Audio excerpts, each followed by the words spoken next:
Qədir gecəsinə ən çox ehtimal olunan gecələrdir və ümumiyyətlə axırıncı 10 günün tək gecələrini insan evdə də olsa, əhya saxlasa, məsciddə ya evdə yaxşı olar. Qədir gecəsində neçə mövzu var ki, o mövzular arasında bir bağlantı var. Qədir gecəsində hədislərimizə əsasən müqəddərat təyin olunur. Hədislər buyurur ki, 19-cu gecə insanların müqəddəratı tənzimlənir, 21-ci gecə qətiləşir, 23-cü gecə isə imzalanır. İnsanın ömrü, salamatlığı, xəstəliyi, ruzusu, ziyarətlərin qismət olub olmaması, ən xırda və böyük hadisələr bu gecələrdə təyin edilir. Müqəddəratın təyin olunduğu gecələrdir. Digər tərəfdən Leylətul Qədr, İnna ənzəlnəhu fi Leylətil Qədr, biz Quranı Qədir gecəsində nazil etdik. Quranın nazil olduğu gecədir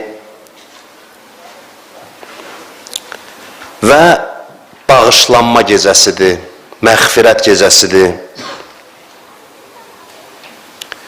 İstiğfar, Quranın nazil olması və müqəddəratın təyin edilməsi bu gecələrin xüsusiyyətidir, özünə məxsus xüsusiyyətidir. Və bu yandan da Həzrət Əli əleyhissalamın vurulması və şəhadəti də bu gecələrə təsadüf edir.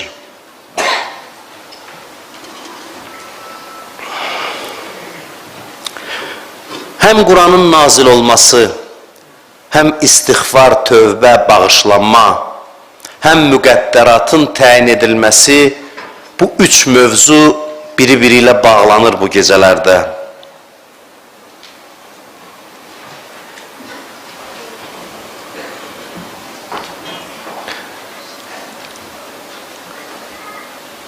Əgər bizim bu gecə müqəddəratımız təyin edilirsə,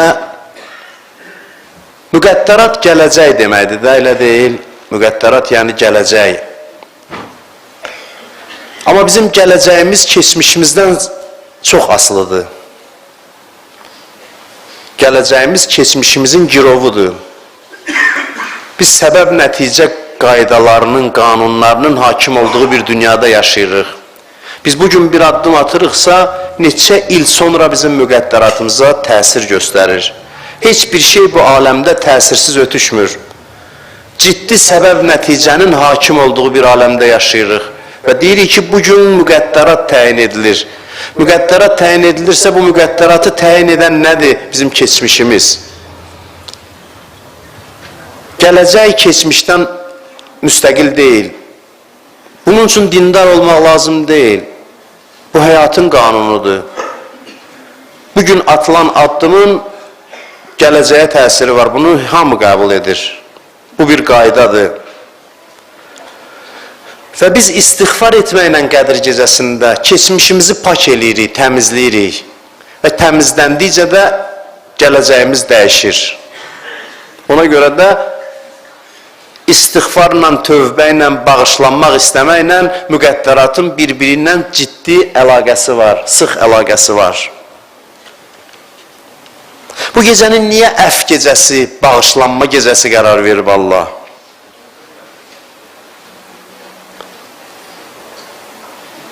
Bizim çox əzəmətli bir aləmdə yaşayırıq biz. Xırda və böyük bütün hadisələr ki bizim başımıza gəlir, heç biri təsadüfi deyil. Bu aləmdə təsadüf bir şey yoxdur. Təsadüf inkar olunur, qəbul edilmir. Evdən çıxırsan, hansı maşınla işə gedirsən, məsələn, kimlərlə rastlaşırsan, bunların hamısının dəqiq hikməti var. Heç bir hadisə səbəbsiz, öz-özünə, hikmətsiz baş vermir. Hər şeydə dəqiq nizam-intizam var. Hər bir şey Allahın hikmətinə, qanunlarına əsaslanır. Bu gecə bu müqəddərat təyin edilir. Əlbəttə seçim var, amma seçim elədiyimiz variantlar sonsuz deyil. Bir gənc oğlan həyat yoldaşı seçirsə özünə evlənmək üçün. Bəli, onun ixtiyarı var seçməyə, amma milyonlar arasında seçmir. Məhdud sayda insan arasında seçməyə məhkumdur. Bütün dünyanın insanları arasından seçə bilmir. Onun variantları məhduddur. Həmin o variantların məhdudluğu Allahın müqəddəratıdır ki, bizi əhatə edib. Biz müəyyən variantlar arasında seçim edirik, azadlığımız var. Bu variantlar təyin edilir, müəyyən edilir. Bu gecə bizim üçün müəyyən ediləcək ki, biz hansı xeyir işlərə müvəffəq olacağıq? Hansı yaxşı işləri görməyə müvəffəq olacağıq? Çünki hər adama hər iş qismət olmur. İnsan ürəyi istədiyi yaxşı işi görə bilmir bəzən. Allahın müvəffəqiyyəti lazımdır.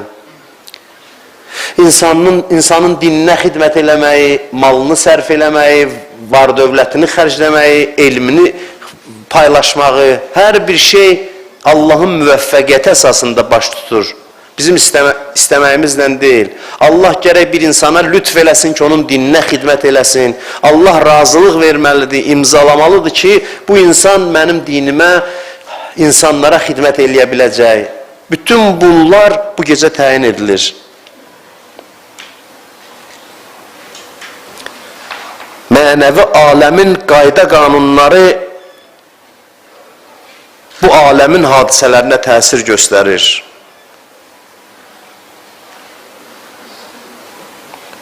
Allah deyir ki, bu gecə gəlin bir yerdə oturaq.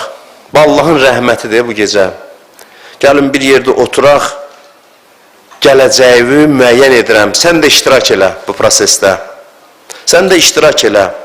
Sən burada ol, paklan, təmizlən ki, müqəddəratı sənin xeyrinə dəyişim. Allahın bu gecəni qərar verməsi və bizi də dəvət etməsi Allahın rəhmətidir, Allahın mərhəmətidir. Siz Allah düşünün, görün nə qədər əzəmətli gecədir ki, tək-tək bütün insanların müqəddəratı bilirsiniz nə deməkdir? Milyonlarla hadisə deməkdir gələcəkdə baş verəcək. Sənin taleyin bugün dəyişirsə, görün aləmdə nə qədər səbəb-nəticə silsiləsinə təsir qoyur. Mənim taleyim, digərinin. Ona görə deyir, Qədr gecəsi və mə ədrakə mə leylətul qədr. Sən nə bilirsən nədir Qədr gecəsi? Bu qədər insanla tək-tək Allah iş görür bu gecə. Və bu, təbii ki, varlıq aləminin düzəninə, nizamına təsir göstərir, ictimai proseslərə təsir göstərir. Hər bir şeyə burada baş verən bu gecə hadisələr bizim müqəddəratımızda bir zərrə dəyişiklik, böyük hadisələr baş verməsi deməkdir. Adamı biraz həyəcan bürüyür bunu düşünəndə. Bu gecə biraz elə həyəcanın olmağı yaxşıdır. Hər ildə hiss edirəm ki, görürsən Qədr gecəsi gələndə insan həyəcanlanır biraz, özündən asılı deyil. Çünki o hadisələrin baş verməsi səndə bu təsiri göstərir, özündən asılı deyil. Xüsusilə mən hesab edirəm ki, başa düşdüyüm qədər belədir ki, 19-cu gecə, ki bu gecədə, bu gecə 19-cu gecədir, daha çox keçmişlə əlaqəlidir. 19-cu gecə daha çox istiğfarla əlaqəlidir.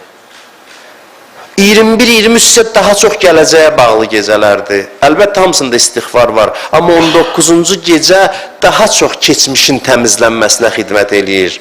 Keçmişin zəncirlərindən azad olursan, 21-23-cüdə artıq azad şəkildə səndən Allah rəftar eləyir.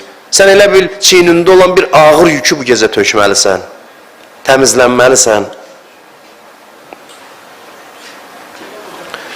Bu gecə tövbə gecəsidir.